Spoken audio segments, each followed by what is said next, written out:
Take a look at this, guys. This is Proton's very first electric vehicle, the eMas 7. Now clearly this is still a preview, but here's everything we know about this model so far.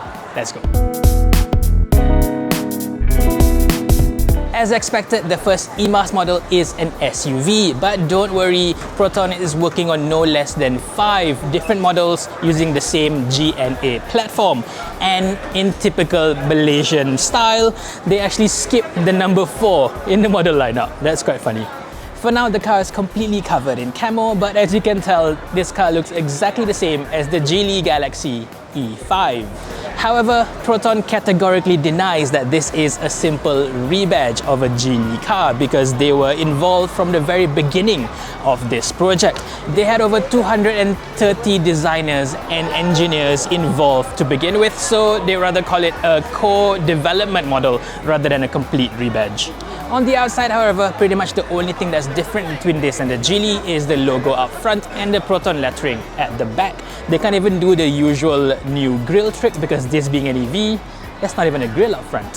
One cool thing on this car is that the base of the windscreen shows the landmark of the home city of Geely, which is Hangzhou. You can fully expect the actual Proton model to have a Malaysian landmark logo over there. That would be really nice to see. Size-wise, it's pretty big. Proton calls it a C-segment SUV, hence the 7 in the name. Had it been a B-segment, it would have been called the eMas 5. In terms of dimensions, it is longer, wider and taller than both the Proton X70 as well as the BYD Atto 3. So it's a pretty big SUV, this one. We can't see the interior just yet, but just like the exterior, it should be fairly similar to the Chinese Geely car. That would mean that the interior will look pretty stylish and very modern. However, Proton has already confirmed that the center screen will run a high-spec Flyme Auto system with an ultra high-res 2.5K display running a 7nm chipset. As for the powertrain, assuming it's the same as the Geely, it should have a single motor powering the front wheels, being front-wheel drive, and this is rated at 218 PS and 320 Newton meters of torque. It should go from 0 to 100 in just 6.9 seconds, making it the quickest Proton ever. Top speed, however, will be limited to 180 kilometers per hour.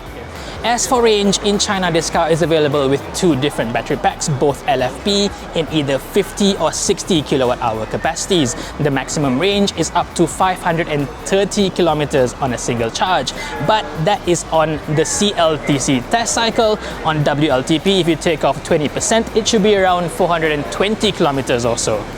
The battery itself is quite interesting because this is Geely's own battery pack branded as the Aegis Short Blade battery. This is at FP, as I've mentioned, and it has already been tested in multiple ways. It has been exposed to fire, it has been submerged in water, it has been punctured by a nail, it has even been fired at with a rifle, and the battery passed everything with flying colors. As for durability, Geely says that the battery has been tested extensively to over 3,500 charge cycles. That is equivalent to over 1 million kilometers of running. One crucial thing we don't yet know about the eMas 7 is its target pricing. Now, electric SUVs is a highly competitive market here in Malaysia with a lot of players around 120 to 170,000 ringgit. How this will fit into the market, I think, will be the most important factor of all, I'd say. We've been told that the Proton eMas 7 will be launched around December of this year. That's not too far from now, and it will be available at no less than 29 dealerships across Malaysia, including Sabah and Sarawak. So guys, what do you think of this car's looks and preliminary specs? Do let me know in the comment section below. For now, thank you for watching and stay safe.